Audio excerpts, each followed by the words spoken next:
Hi everyone, আশা করছি সবাই ভালো আছেন। আমি আজকে একটি টার্কিশ কাবাবের রেসিপি নিয়ে এসেছি। ইটস কল আদানা কাবাব। এই রেসিপিটা আমি নিয়েছিলাম আমার একটা ফ্রেন্ডের মায়ের কাছ থেকে, আর উনি নিয়েছিলেন ওনার দাদির কাছ থেকে।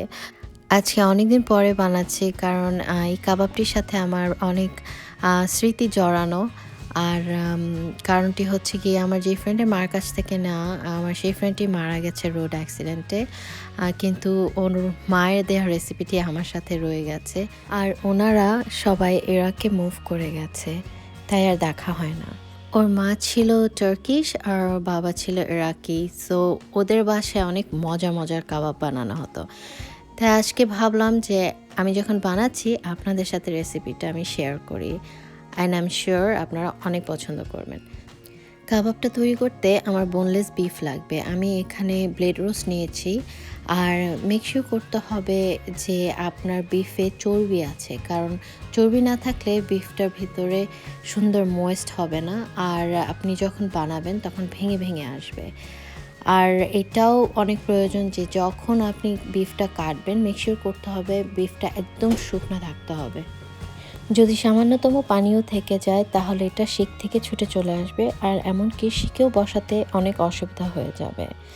ভিডিওটি স্কিপ করবেন না, কারণ আমি এখানে অনেক ছোট টিপস দিয়েছি, যেগুলো আর ট্রিক্সগুলো এগুলো না করলে পরে আপনি যে রেজাল্টটা আসার কথা, ওই সেম রেসিপি সেম স্বাদ পাবেন না। তো আমি এখানে যেভাবে চপ করছি, একটা চপার দিয়ে, আপনারা যে কোনো ছুরি দিয়ে করতে পারেন। মেকশিওর করতে হবে যে আপনি অ্যাকচুয়ালি হাতে করছেন, এটা কোনোভাবেই কোনো ফুড প্রসেসরে করা যাবে না। আর এইভাবে করলেই আপনার মাংসটা ঠিক এরকম সুন্দর টেক্সচারে আসবে। অথেন্টিক রেজাল্ট পেতে হলে আপনাকে উরফা চিলিটা ব্যবহার করতে হবে। এটা একটা টার্কিশ চিলি। আর যদি উরফা না থাকে, এটার বদলে আপনি পাপরিকা ইউজ করতে পারেন, ড্রাই সুইট পেপার বা Aleppo paper, which is from Syria, কিন্তু এটা সবসময় সাপ্লাই পাওয়া যায় না, ইটস ভেরি রেয়ার। অথেন্টিক স্বাদটা পেতে হলে আমাকে অ্যানাহাইম পেপার ইউজ করতে হবে। আমি এখানে অ্যানাহাইম করছি, কিন্তু আপনারা চাইলে গ্রিন পেপার, যেটা বেল পেপার ইউজ করতে পারেন, যেটা ক্যাপসিকামও বলা হয়। আর এখানে আমি সুইট পেপারগুলোই নিয়েছি, যেটা থেকে মেন ফ্লেভারটা আসে। একটা পুরো অনিয়ন নিয়েছি, আর 6-7 কোষের মতো রসুন নিয়েছি। নিয়ে একসাথে আমি এগুলোকে গ্রাইন্ড করে নিয়েছি। আপনারা চাইলে হাতেও করতে পারেন, কিন্তু মেকশিওর করতে হবে ওগুলো থেকে কোনো জুস না বের হয়। তাই আমি সব পানিগুলো ছাড়িয়ে নিচ্ছি এক এক করে। সিক্রেট হলো, সব মশলাগুলো মাখিয়ে আমি এটাকে 7-8 ঘন্টার জন্য ম্যারিনেট করতে ফ্রিজে রেখে দিব। আপনারা চাইলে সাথে সাথেও করতে পারেন, কিন্তু যত বেশি ম্যারিনেট হবে তত স্বাদ বাড়বে। পানি ছাড়ানো শেষ। এবার শুধু ভেজিটেবলগুলোকে কুচলে মাখিয়ে নিতে হবে, যেন মেকশিওর করতে পারেন যে এটার থেকে কোনো পানি বের হচ্ছে না। তারপর লবণ, আর এই যে মরিচটা আমি করেছি, শুকনো মরিচটা উরফা, সেটাকে আমি গ্রাইন্ড করে নিয়েছিলাম। এখন আমি এটাকে আস্তে আস্তে করে মিক্স করে নেব। তারপর এটাতে একটা ডিম দিয়ে দিচ্ছি, সামান্য হলুদ রঙের জন্য, আর একটু বেশি করে পাপরিকা। তারপর আবার আমি ভালোভাবে মাখিয়ে নিব। মাংসটা হাতে লেগে যাচ্ছিল, তাই একটু তেল দিয়ে নিলাম। তেলটা একদমই অপশনাল, আপনার না দিলেও চলবে। মাংসটাকে আমি টানা 10 মিনিট যাবৎ কচলে মাখিয়েছি, একদম আটা বা ময়দাকে যেভাবে করে মাখানো হয়।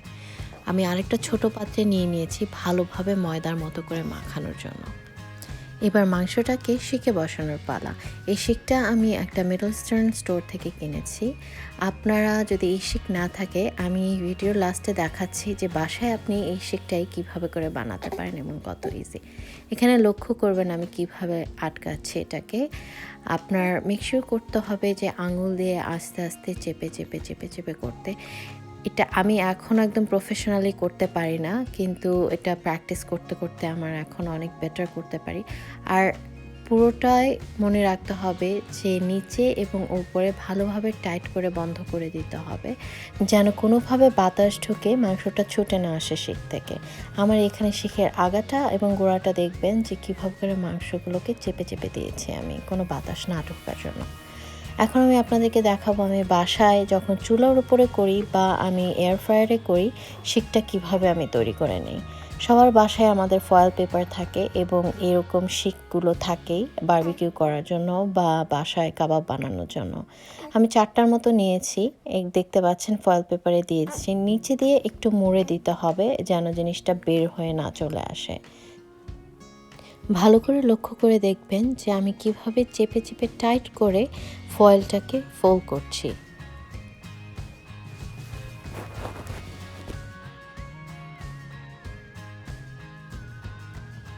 দুই পাশটাকে ভালোভাবে মুড়ে নিতে হবে। দেখেন আমি এভাবে করে একটা পয়েন্টি এর মতো করে দিয়েছি, দুই পাশটাকে এনভেলপের মতো করে দিয়েছি আমি। এই হয়ে গেল। আর আপনারা এটা ইজিলি বাসায় ইউজ করতে পারবেন এবং আপনাদেরকে দেখাচ্ছি সেমভাবে একইভাবে করতে পারবেন। এটা একটু আমি পাতলা করে করেছি, আপনারা আরও মোটা করে করতে পারেন। চুলায় করব বা এয়ার ফ্রায়ারে করব, তাই আমি পাতলা করেছি যেন বেশি সময় না লাগে করতে। আর সেম জিনিসও আপনারা বারবিকিউতেও ইউজ করতে পারেন। যে কোনো ননস্টিক প্যানে তেল ছাড়া এভাবে ঘুরিয়ে ঘুরিয়ে আস্তে আস্তে মিডিয়াম আঁচে তৈরি করে নিতে হবে। এরকম টেক্সচারে আসলে নামিয়ে ফেলতে হবে, না হলে ভিতরের মাংসটা ড্রাই হয়ে যাবে। আমি আপনাদেরকে একটা খুলে দেখাচ্ছি, ভিতরে কি সুন্দর ময়েস্ট আছে। আর এক্সট্রা কোনো তেলও ব্যবহার করতে হয়নি আমাকে। আর আমরা বারবিকিউতে করে নিয়েছিলাম আমাদেরগুলো, এটার টেক্সচারটা এরকম এসেছে। এবার খাওয়ার পালা।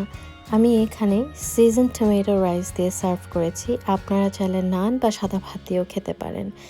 আর আমার রেসিপিটি যদি ভালো লাগে অবশ্যই লাইক বাটনে চাপ দেবেন আর আপনার ফ্রেন্ডদের সাথে শেয়ার করবেন। Thank you.